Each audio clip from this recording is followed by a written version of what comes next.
And Vargas just put a death timer on you. You're running out of time and you gotta put in a blitz command, but you keep messing up. For this particular part, choose blitz, enter left, right, left, and then confirm. Easy, right? Oh, just look at you, Vargas, submitting to an entry-level blitz. Your dad is literally a master of fighting and you're never to be heard from again. Good. Your dad could also be Bannon. Did you know that I was featured on a channel much bigger than mine because of that video? But there's no time for bragging. Now that everyone has their mitts on the Pixel remaster, I thought it would be a good idea to talk about this just for a moment. A lot of videos have been made on this topic, but none of them are even close to resembling recent, and therefore none of them have the Pixel remasters as proof that this technique works. Get into a battle and choose Blitz. The inputs appear up here now, so it's hard to fail. But what about this group of directions? Where on earth is a diagonal button when you have 4 separate buttons that act as directional inputs? Hold your applause until the end, folks. Check this out. When there is a diagonal button pressed, just repeat the last direction.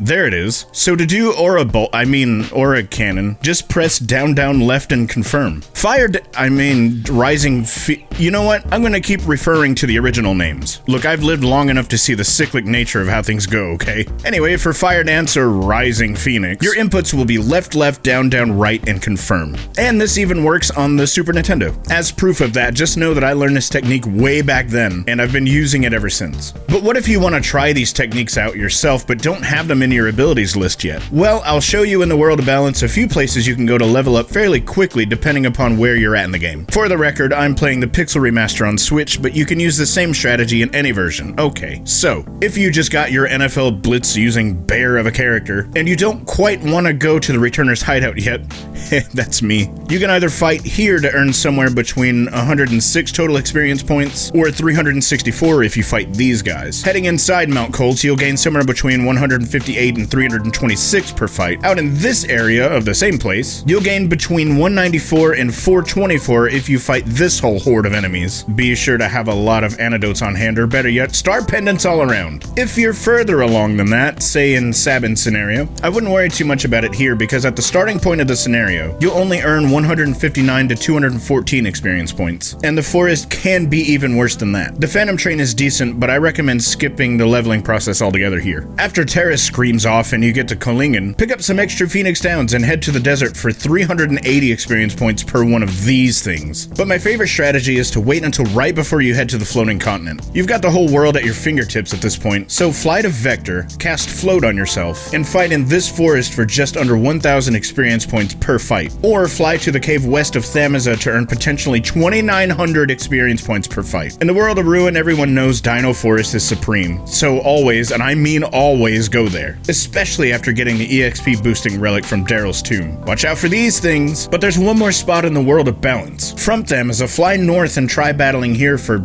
76? 24 experience points? Lenard, I think you finally lost it. That's not even...